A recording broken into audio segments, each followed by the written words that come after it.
There are currently over 800 Pokemon, and with Pokemon Sword and Shield coming out later this year, that number is sure to grow. There are a lot of iconic and fan favorite Pokemon out there in the franchise, whether it be from fans just liking the design of certain Pokemon, their appearance in their anime, memories of using that Pokemon through a specific game, or battling with that Pokemon online.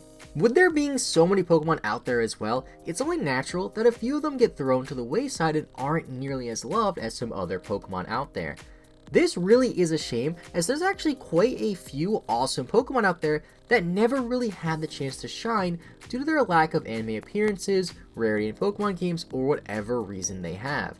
I've noticed that a lot of my favorite Pokemon tend to be Pokemon that are amongst some of the least popular, so in this video I want to discuss some Pokemon that aren't very popular and deserve much more love amongst the Pokemon fans. Now this might just be because Vileplume is my favorite Pokemon, but I notice a lot of other Pokemon that I really like tend to share one of Vileplume's typings, whether it be grass or poison. This first Pokemon I think deserves more love is a poison type Pokemon from the 3rd generation, and that is Swalot. I remember as a kid catching a Gulpin when I first played through Pokemon Reversion, and I loved using it. This naturally turned to me liking the Pokemon Swalot quite a bit, but it doesn't really seem like many other people share the same appreciation towards Swalot as I do. Personally, I really love Swalot's design. I'm not exactly sure what Swalot is supposed to be, as its species is defined as the Poison Bag Pokemon, which I don't really know what that means. It always reminded me of some sort of royal Pokemon as well, and the diamonds around its waist remind me of a deck of cards to match that royal vibe, and it almost looks like something straight out of Alice in Wonderland. Swalot was also conveniently introduced in the same generation as the move Swallow, and seeing as the first part of its name looks a lot like the word swallow, I don't think that's a coincidence. In terms of the anime, Swalot has barely appeared in it, which probably has something to do with why it isn't a very popular Pokemon, although it did appear briefly in an episode as recently as the X and Y anime, which wasn't too long ago. Maybe in the future we get a Mega Swalot or some sort of alternate Swalot form to do it justice, as I would personally love to see a redesigned Swalot with more of a focus on that royal theme, maybe with a crown or a scepter to make it look a lot better.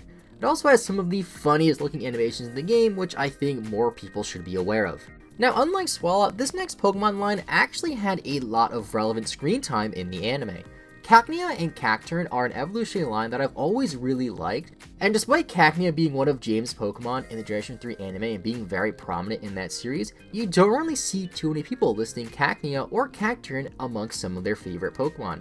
I remember playing through Ruby and Sapphire as a kid. I had a friend who swore by his Cacturne and thought it was one of the greatest Pokemon ever.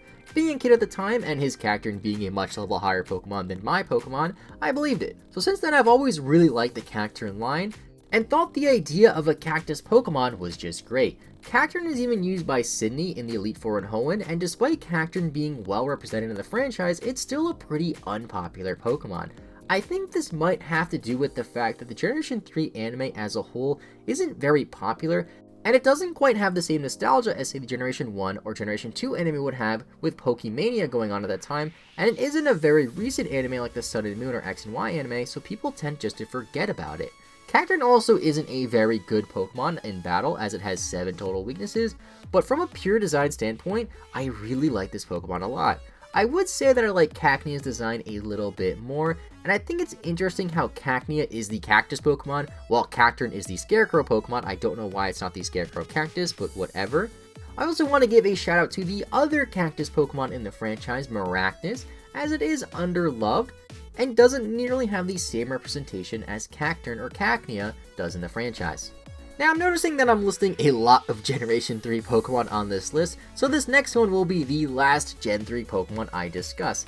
I think that's probably because the 3rd generation of Pokemon was the generation I played the most with friends, and the generation that I watched most of the anime, as I saw the Gen 3 anime pretty much every day after school, so I have a lot of memories from this era. This Pokemon probably is the least unpopular on this list, which I guess makes it the most popular on this list, and that Pokemon is Banette. Banette is classified as the marionette or puppet Pokemon, which also resembles that of a voodoo doll, which is a bit creepy. Banette doesn't have that many anime appearances, but just like Cacturne, it does have representation in the Hoenn Elite Four used by the Ghost-type trainer Phoebe. Banette also received a Mega Evolution in the Generation 6 era, which is one of the coolest looking Mega Pokemon in my opinion, with all these zippers and all these colors going on. Megabanette is one of the reasons why I saw it as one of the more popular Pokemon on this list, but compared to the other 800 or so Pokemon we have, I still think it's amongst one of the least popular that deserves some more love, especially the Mega form. And finally, stepping out of Generation 3, we move on to a Generation 4 Pokemon to discuss a Pokemon that's one of my personal favorites as of recently, and that is Wormadam. I feel like people forget that Burmy has a split evolution and evolves not only into Mothim but Wormadam as well, depending on the gender, and Mothim is definitely the more popular of the two. I just think it's cool how Wormadam has 3 separate forms with different typings and different stat lines, making them feel like 3 different Pokemon wrapped up in one. I really like this concept, and between the 3 forms, I'm honestly not sure which one I like the most, as they're all unique in their own way.